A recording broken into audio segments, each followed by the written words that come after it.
अभयं शरणं शुभमस्तु, संभवकरणं हरमस्तु, देवं वर्णं कर्मस्तु, पापं चरणं परमस्तु, पापं धर्मं मर्मस्तु, तारं कर्मं कर्मस्तु, हृदयं बीजं धर्मस्तु, शोकं दुःखं हरमस्तु। गुरुजी, मेरा प्रश्न यह है कि दीक्षित शिष्यों के कर्मों का प्रभाव क्या आपके ऊपर भी आता है? कृपया मार्गदर्शन कीजिए गुरुजी। मैं शाम के टाइम एक चर्चा कर रहा था, तो दीक्षित का नहीं, सभी का। जिसने ये मसूरी के नाम पर अपने घर से थैला उठाकर ट्रेन में बैठ गया, वो मेरे जिम में चिपक गया। उसे नहीं पता मेरे नाम लिखा गया परमात्मा के। जो वैष्णो देवी के किसके लिए चला? वैष्णो देवी के लिए ना। किसके लिए चला? महाकाल के लिए ना। किसके लिए चला? रामेश्वरम के लिए ना। किसके लिए, कहाँ के लिए चला? किसी गुरु के घर के लिए चला तो कहाँ चला? वो कांचीपुरम के लिए शंकराचार्य के नाम पे निकल लिया, वो चैतन्य महाप्रभु के लिए राजस्थान के लिए निकल गया, या वो मीरा देवी के लिए कहीं, वो माँ कामाख्या के लिए गुवाहाटी के लिए। अब नाम तो उन्हीं के चढ़ गया ना, वहां जा रहा हूं। तो सभी कर्म, और बहुत बार जो ये अभी किसी की बात हो रही थी इच्छा पूर्ति की, इच्छा पूर्ति से छोड़ो, बहुत सारे लोग ऐसे आते हैं जिनका, अब ये बड़ी वैसी बात है, ईश्वर मुझे इसके लिए क्षमा करें, जिनके उसी वर्ष प्राणांत होने होते हैं, उनके जीवन बढ़ जाते हैं कई कई वर्ष। वो घूम रहे हैं जी, पैंट नहीं सिली, अबे जिंदा घूम रहा सड़क पे, धन्यवाद करके आ परमात्मा का, लड्डू चढ़ा दे हनुमान जी के चरणों में, तेरे जीवन के रक्ष में 5 साल उम्र बढ़ गई, रोटी चबाने, दूध पीने लायक, बिस्कुट खाने लायक तो जिंदा है, तुझे शिकायत इस बात की जेब में पैसे नहीं। अरे जेब लटकी हुई है, शुक्र मना। कफन में जेब नहीं होती, वो तय बना के दिया नहीं जाता। कभी धुला नहीं आज तक किसी का कफन, ना धुले हुए वस्त्र का हुआ। हम सोचते नहीं ऐसे कभी। बहुत सारी ऐसी मलिनताएं, बहुत सारी ऐसी दरिद्रताएं, बहुत सारे ऐसे रोग। सबसे पहले तो रोग, राग, ऋण और आग, ये गुरु घर में छूट जाती।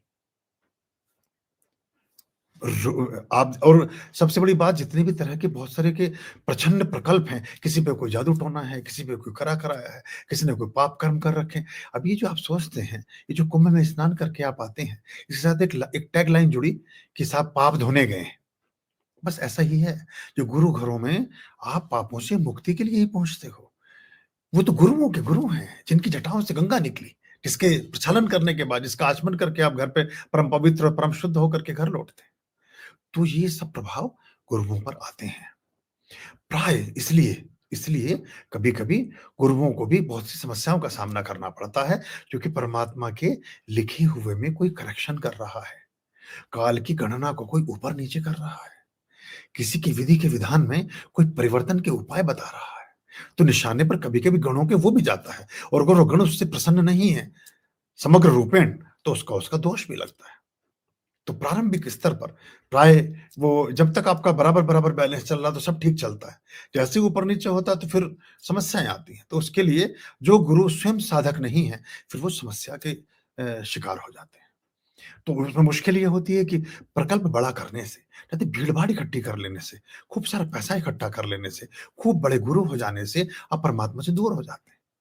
मेरे साथ बहुत सारे गुरु यात्रा करते हैं, वो कहते हैं हम बहुत, आपको देख करके हमें बड़ी ईर्ष्या होती, बहुत बड़ा नाम है, मेरे साथ मेरे बराबर की सीट पर एक कॉन्फ्रेंस में जा रहे थे, बोले मैं मंत्र नहीं पढ़ पाता, मैं कोई हवन नहीं कर पाता, मैं घिरा ही रहता हूँ सारे दिन, क्योंकि सुबह 5:30 बजे सबसे बड़े बड़े सेठ जी आते हैं, उन्हें 5 मिनट मुझे मेडिटेशन कराना पड़ता है, और लोग की 5 करोड़ का चेक आता है हर महीने उनके यहाँ से।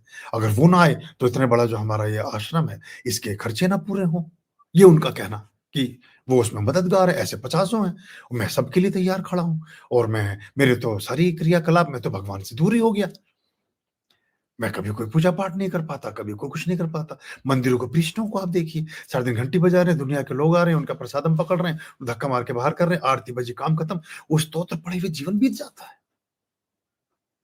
स्तोत्र का भावार्थ है परमात्मा की गुणगान करना, उनकी प्रशंसा करना, शाब्दिक रूप से ईश्वर की अर्चना करना, उससे वंचित हो जाते हैं।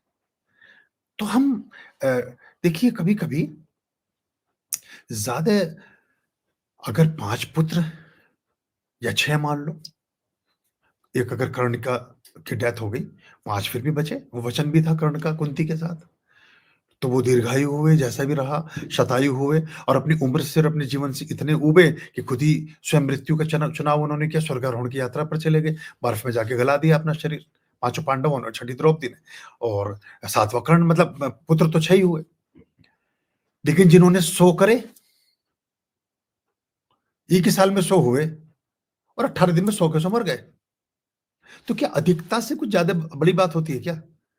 बहुत बार अधिकता ह्रास का कारण बनती है। प्राय ज्यादातर ज्यादा, जो ज्यादा ऊंची ऊंचाई पर जाता है उसके सम्मुख उतनी ही गहरी खाई विद्यमान हो जाती है।